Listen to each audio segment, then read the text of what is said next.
Hello दोस्तों, आप सभी का स्वागत है आपके अपने ही चैनल टीचिंग डोर पर। आज हम आपके लिए लेकर आए हैं अर्थव्यवस्था और आजीविका का लेक्चर नंबर 4।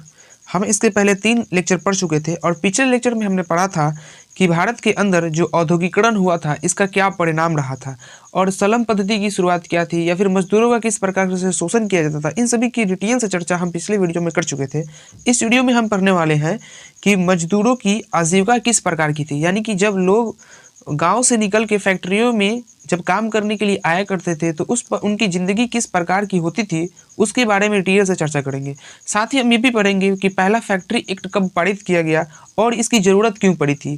फिर से all India trade union Congress की स्थापना किस प्रकार से हुआ और इसके साथ ही हम ये भी जानेंगे कि पंचवर्षीय योजना में जो मजदूरी बोर्ड की स्थापना किया गया था ये क्यों स्थापना इसकी किया गया था और मजदूरों की आर्थिक ज़िंदगी के सुधार में इन सारे संगठन ने क्या काम किए। तो चलिए इसकी डिटेल से हम चर्चा शुरू करते हैं।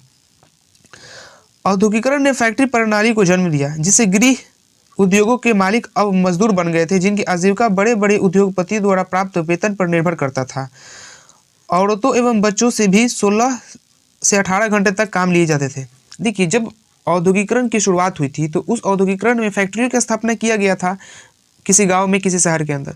तो औद्योगिकरण की यानी कि फैक्ट्रियों की स्थापना होने से जो मालिक थे कुटीर उद्योगों के, यानी कि जो हाथ से जो काम किया करते थे, ऊन की कताई करना या फिर सूती वस्त्रों की बुनाई करना, तो ये सारे जो काम होते थे, इनकी जो मिलें थी जो हाथ से बनाया जाता था, अब ये सारे काम मिल से होना शुरू हो गए थे, जिससे जो कुटीर उद्योग के मालिक थे वो भी अब मजदूर बन गए, क्योंकि इनकी गुणवत्ता भी कम होती थी जो हाथ से बनाते थे, और जो मशीन से बनता था उनकी गुणवत्ता काफ़ी ज़्यादा होती थी, जिस वजह से लोगों का रुझान उनकी तरफ होता था। इस प्रकार से जो मालिक थे कुटीर उद्योग के मालिक, गृह उद्योग के मालिक जो थे, ये भी एक मजदूर बन गए और इनके बच्चों से भी काम 16 से 18 घंटे तक काम किया जाता था। फिर भी जो है इनकी अपनी आर्थिक जीवन को सुधार ये नहीं पाते थे। इसी क्रम में इंग्लैंड में कानून मिल मालिकों के पक्ष में थे, यानी कि जो भी मालिक थे इंग्लैंड के अंदर, वो मिल मजदूर ये जो मिल के जो मालिक होते थे उन्हीं के पक्ष में होता था उनका कानून। कोई भी जो आम मजदूर है उनके कानूनों के बारे में नहीं सुनता था।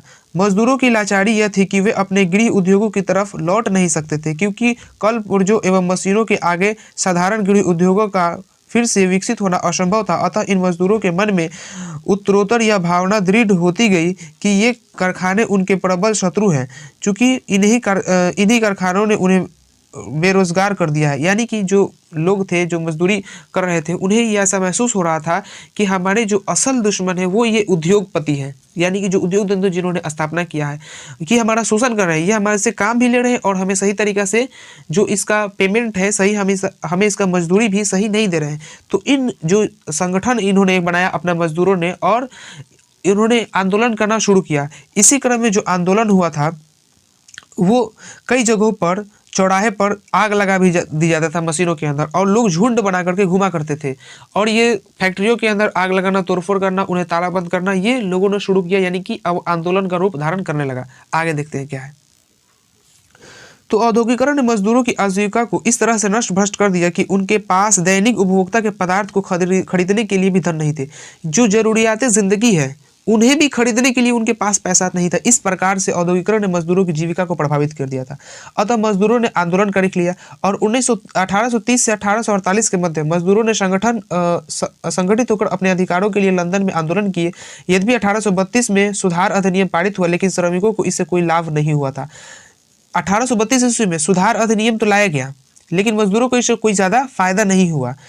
मजदूरों ने अपना संगठन बनाया और उन्होंने आंदोलन किया, और इससे जो इंग्लैंड के सरकार थे उन्होंने 1832 ईस्वी में सुधार आंदोलन लाया है, लेकिन इससे मजदूरों की कोई जिंदगी के ऊपर कुछ खास प्रभाव नहीं पड़ा, क्योंकि कानून जो व्यवस्था था वो पूंजीपतियों के ही हाथ में था। यहाँ तक कि उन्हें मतदान देने का भी अधिकार नहीं था। अतः लंदन श्रमिक श्रम लंदन वर्किंग मेंस एसोसिएशन ने के नेतृत्व में सन 1838 में मजदूरों ने चार्टिस्ट आंदोलन की शुरुआत की।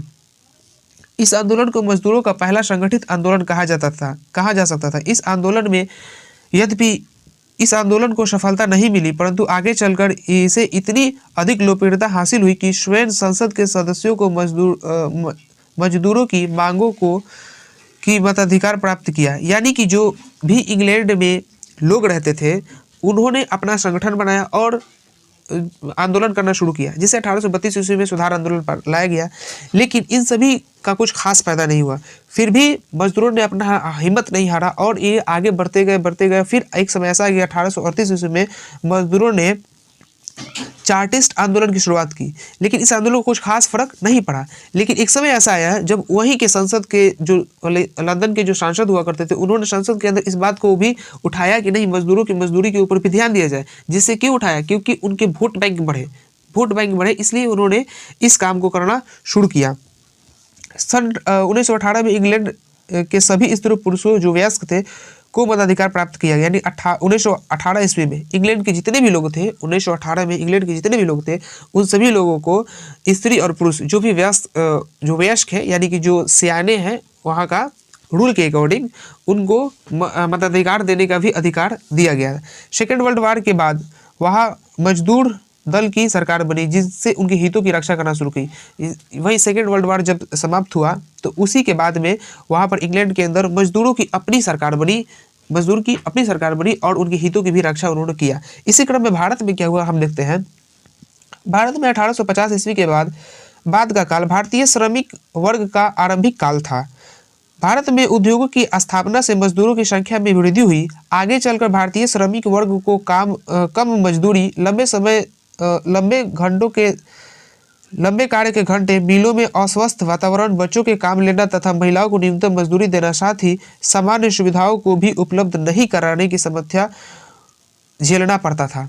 यानी कि जो भारत के अंदर 1850 ईस्वी का जो समय था, कुछ लोगों ने तो सोचा कि भाई जब फैक्ट्री का स्थापना हुई हमको मजदूरी मिलेगा और हम अच्छे तरीके से अपने जीवन को जिएंगे। लेकिन ऐसा नहीं हुआ।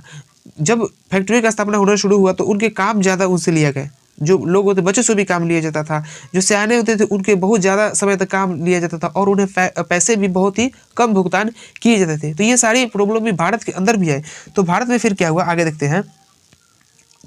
इसके अतिरिक्त शासन के उत्पीड़न से भी भारतीय मजदूरों को क्षोभ उत्पन्न होने लगा, अतः उन्होंने मिल मालिकों एवं औपनिवेशिक शोषण के खिलाफ आंदोलन की योजना बनाई। इस कार्य में लंकाशय के कपड़ा मिल के मालिकों ने भारतीय मजदूरों का साथ दिया। उसकी स्थिति में सुधार की मांग ब्रिटिश सरकार से की, चूंकि उन्हें यह भी डर था कि सस्ती मजदूरी होने के कारण भारत का उद्योग उनका प्रतिद्वंदित न बन जाए। सन 1875 में उनकी मांगों के आधार पर एक आयोग नियुक्त की गई, जिसके प्रतिवेदन के आधार पर 1881 में पहला फैक्ट्री एक्ट पारित किया गया। यानी कि जब मजदूरों ने भी अपना संगठित होना शुरू किया और इन्होंने भी जब आंदोलन करना शुरू किया तो 1881 ईस्वी में जो ब्रिटिश गवर्नमेंट की स्थापना उस वक्त यहाँ पे हो चुका था, तो ब्रिटिश गवर्नमेंट ने एक एक्ट लाया जिसका नाम था फैक्ट्री एक्ट। आपसे क्वेश्चन पूछेगा कि फैक्ट्री एक्ट कब पारित किया गया, तो आपको बताना पड़ेगा कि 1881 में। फैक्ट्री एक्ट कब पारित किया गया? 1881 में। आप इसको नोट कर लीजिएगा जरूर। तो इस प्रकार से जो भारत के अंदर था वो फैक्ट्री एक्ट को भी लागू किया गया 1881 ईस्वी में। फिर आगे बढ़ते, इस एक्ट में क्या था? इस एक्ट के अंदर जो था वो बच्चों से जो काम लिया जाता था, उन्होंने बताया कि 7 वर्ष से कम वर्ष के बच्चे जो थे वो काम नहीं कर सकते हैं फैक्ट्री के अंदर, और जो वयस्क लोग काम करेंगे उनकी भी मजदूरी का ध्यान रखा जाएगा। साथ ही 12 वर्ष से जो 7 वर्ष से कम वर्ष के बच्चे कारखाने में नहीं रहेंगे, लेकिन 7 वर्ष से जो ज़्यादा उम्र के रहेंगे वो कारखाने में रह सकते हैं, काम कर सकते हैं। और ये बताया गया कि जो 12 वर्ष से कम होंगे बच्चे, उन्हें काम का एक फिक्स टाइम शेड्यूल सेट किया जाएगा कि वो इतना ही घंटे काम करेंगे। ये नहीं कि हम उनसे 12 से 14 घंटे तक काम लें, नहीं, ऐसा नहीं किया जाएगा। उनके भी टाइम को फिक्स किया जाएगा कि वो इतना ही समय के अंदर अपना काम करेंगे, यानी कि 2 घंटा, 4 घंटा, 6 घंटा, जो भी फिक्स किया गया टाइम को, कि फैक्ट्री के अंदर टाइम शेड्यूल को अपनाया गया था। किस एक्ट के तहत? फैक्ट्री एक्ट के तहत इन सारे कामों को किया जा रहा था। आगे देखिए क्या है। ये सारे कानून लागू किए गए, यानी कि फैक्ट्री एक्ट लागू किया गया, लेकिन फिर भी जो मजदूर थे वो संतुष्ट नहीं थे। फिर भी उन्होंने 1882 से 1990 के बीच में मद्रास और बम्बई प्रेसिडेंसी में 25 हड़तालें दर्ज कराई। ये मजदूर असंगठित थे जो गांव से आए थे और कुछ समय तक उद्योग में अपनी स्थिति को सुधारना चाहते थे। जो मजदूर होते थे वो गांव से निकल के शहरों के अंदर आते थे ताकि उनकी कुछ स्थिति सुधर जाए, लेकिन फिर भी उनकी स्थिति सुधरती नहीं थी और वो फिर अपने गाँव की तरफ वापस चले जाते थे। इस प्रकार से जो मजदूर है वो असंगठित रूप से होने लगे, यानी कि एक उनका कुछ खास संगठन नहीं था। धीरे धीरे असंगठित मजदूर राष्ट्रीय स्तर पर अपना संगठन बनाना शुरू कर दिया, यानी कि मजदूरों को ऐसा महसूस हुआ कि भाई हमें अपना एक खुद का संगठन बनाना चाहिए। इसी क्रम में 31 अक्टूबर 1920 को अखिल भारतीय ट्रेड यूनियन कांग्रेस की स्थापना की गई और लाला लाजपत राय उनके प्रधान बनाए गए। सन 1920 ईस्वी में राष्ट्रीय संघ यानी कि ILO के गठन से श्रमिकों की समस्याओं को अंतर्राष्ट्रीय भूमिका भी मिल गई। 1920 ईस्वी में इंटरनेशनल लेवल पर आईओएल की स्थापना किया गया और इंडिया के अंदर AITUC यानी कि all India trade union Congress की स्थापना किया गया 1920 ईस्वी के अंदर। अक्टूबर 1920 में all India trade union Congress की स्थापना हुई कि भारत के जो लोग हैं उनकी स्थिति को सुधारा जाए और जो देश की पूरे जो दुनिया की स्थिति है उनको सुधारने के लिए ILO 1920 ईस्वी में की स्थापना किया गया, जिससे जो पूरी दुनिया के अंदर जो भी असंगठित रूप से जो एक मजदूर थे उनको एक संगठन मिला और इस प्रकार से 1926 ईस्वी में मजदूर संघ अधिनियम भी पारित किया गया था। इसके द्वारा पंजीकृत मजदूर संघों को मान्यता प्रदान की गई। 1929 के घोर मंदी के हड़ताल द्वारा न तो मजदूरों को गिरने से रोका जा सका और न ही श्रमिकों को छंटनी से रोका जा सकता। इस काल में मजदूर संघ में फूट पड़ी। इसी समय भारत में राष्ट्रीय आंदोलन जोर से बढ़ा। साम्यवाद की लहर रूस से भारत की तरफ आ रही थी और राष्ट्रीय आंदोलन में उनकी भी सक्रिय भूमिका शुरू हो रही थी। मजदूर वर्ग के लोग उनके साथ राष्ट्रीय आंदोलन में जुड़ गए क्योंकि साम्यवादी मजदूर वर्ग की स्वतंत्र राजनीति भूमिका पर बल देते थे। देखिए, जो 1920 ईस्वी में जो ये सारे संगठन बनाए गए, all India trade union Congress या फिर पूरे विश्व लेवल पर ILO बनाया गया था 1920 ईस्वी के, ये कुछ खास भूमिका नहीं निभा पाए। जब 1926 ईस्वी और 1929 ईस्वी में सेकेंड वर्ल्ड वार के बाद क्या आया, सेकेंड वर्ल्ड वार के बाद जब आर्थिक मंदी आई थी 1929 ईस्वी के बाद, तो ये सारे संगठन मिलकर भी इन जो मजदूरों थे इनकी स्थिति खराब हुई, इसको रोक नहीं पाया। तो इन मजदूरों के अंदर अपने तरफ से एक भावना जगी कि ये किस काम के हैं जो हमारी मदद ही नहीं कर रहे हैं। तो फिर इन्होंने फिर से आंदोलन करना शुरू किया। तभी भारत के अंदर जो था वो राष्ट्रवाद की भावना जोरों पर था और अब लग रहा था कि भारत आज़ादी की तरफ भी बढ़ रहा था, यानी कि भारत में उस वक्त आंदोलन शुरू हो चुके थे। तो इन मजदूरों ने उस आंदोलन के अंदर भी भाग लिया और भारत को आज़ाद कराने में इनकी भी महत्वपूर्ण भूमिका थी। आगे देखिए क्या है। सेकेंड वर्ल्ड वार यानी कि द्वितीय विश्व युद्ध के दौरान मुंबई, नागपुर, कोलकाता, डिगबोई, झड़िया, जमशेदपुर और धनबाद में मजदूरों ने महंगाई भत्ते को लेकर हड़ताल किया। 1942 में भारत छोड़ो आंदोलन ने इन मजदूरों ने अपनी मिल मालिकों के खिलाफ आंदोलन करते हुए औपनिवेशिक शासन का विरोध किया। देखिए, 1942 ईस्वी में जो भारत छोड़ो आंदोलन हुआ था, इस आंदोलन में उन मजदूरों ने अपनी भूमिका निभाई। अंग्रेजों के खिलाफ ये आंदोलन हो रहा था 1942 ईस्वी में, भारत छोड़ो आंदोलन। तो इस आंदोलन में मजदूरों ने अपनी महत्वपूर्ण भूमिका निभाई थी और उन्होंने इस आंदोलन में इसलिए शामिल हुए ताकि हमारी भी स्थिति को सुधारा जाए। ये इंग्लैंड ही अंग्रेज ही थे ना जो उनकी शोषण किया करते थे, तो इन्होंने कहा कि इनको भगाओ यहाँ से, ताकि जब तक ये नहीं भागेंगे तब तक हमारा शोषण कोई भी नहीं रोक सकता। तो इन मजदूरों ने भी महत्वपूर्ण भूमिका निभाई थी इसके अंदर, इस आंदोलन के अंदर। स्वतंत्रता प्राप्ति के बाद साथ भारत का विभाजन हो गया और इसके तुरंत बाद भारत में बेरोजगारी बढ़ी। श्रमिकों को यह उम्मीद थी कि स्वतंत्रता प्राप्ति के बाद उनकी आर्थिक स्थिति सुधर जाएगी, लेकिन फिर भी ऐसा कुछ नहीं हुआ। स्वतंत्रता हुआ जब भारत आज़ाद हुआ 1947 ईस्वी के अंदर और फिर उसके बाद तुरंत बंटवारा भी हो गया बांग्लादेश और यानी कि पाकिस्तान के अंदर बंटवारा हो गया भारत का। तो जब बंटवारा हो चुका तो फिर ऐसी स्थिति मजदूरों को लगी थी कि भारत आज़ाद हो जाएगा तो अपना देश होगा तो सब कुछ सुधर जाएगा, लेकिन फिर भी कुछ ऐसा हुआ नहीं। बंटवारा हुआ जिससे मजदूरों की स्थिति और भी ज़्यादा खराब हो गई थी, बेरोजगारी बहुत ही ज़्यादा बढ़ गया। फिर क्या हुआ, इसके आगे जो पन्ना पलटेगी उस पर पढ़ेंगे। इसी क्रम के अंदर जब मजदूरों ने सोचा कि हमारी स्थिति नहीं सुधर रही है, देश आज़ाद भी हुआ फिर भी नहीं सुधर रही है, तो इसलिए सरकार ने क्या किया कि Indian national trade union Congress यानी कि IUTC, हिंद मजदूर संघ HMS और union trade union Congress UTUC की इन सभी की स्थापना भी किया गया ताकि मजदूरों की स्थिति की भी सुधार किया जाए। और ये तो पहले से ही स्थापना होता है, इनकी स्थिति को भी सुधारा गया। मजदूरों की आजीविका एवं उनके अधिकारों को ध्यान में रखते हुए सरकार ने सन 1948 ईस्वी में न्यूनतम मजदूर कानून मैक्सिमम वेजेस एक्ट पारित किया, जिसके द्वारा कुछ उद्योगों में मजदूरों की दरें निश्चित की गई।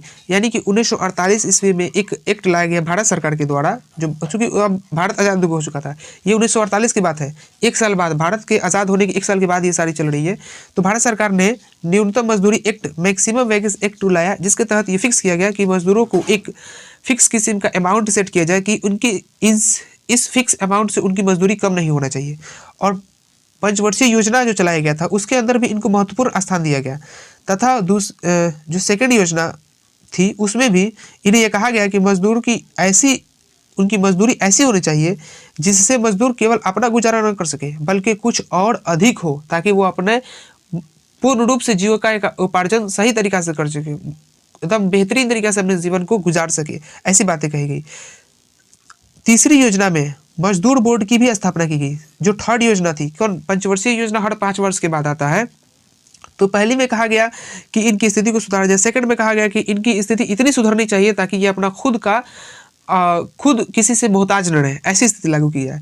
और थर्ड जो था, इसके अंदर मजदूर बोर्ड की स्थापना की गई, जिससे ये बात बताया गया कि इनको बोनस दिया जाए।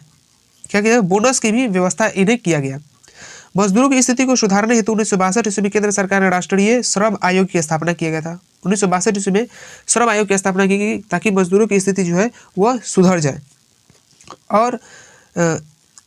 और इसी जो राष्ट्रीय श्रम आयोग था, इसी आयोग ने मजदूरों को रोजगार उपलब्ध कराने का भी अवसर जुगाड़ करना शुरू किया ताकि मजदूरों को रोजगार भी दिया जाए और मजदूरों को सुधारने का प्रयास किया गया, उनकी स्थिति को सुधारा गया। इस तरह स्वतंत्रता प्राप्ति के बाद भारत सरकार ने उद्योगों में लगे मजदूरों की आर्थिक स्थिति को सुधारने के लिए कई कदम उठाए। चूंकि औद्योगिकरण के दौर में पूंजीपतियों का शोषण उन्हें किया जाता था। जब औद्योगिकरण हुआ था उस समय भारत में जो पूंजीपति लोग थे उन लोगों द्वारा, या फिर दुनिया के जितने भी पूंजीपति लोग थे उन लोगों द्वारा भारत के अंदर जो गरीब तबके के लोग होते थे उनकी बहुत सारी शोषण किया जाता था।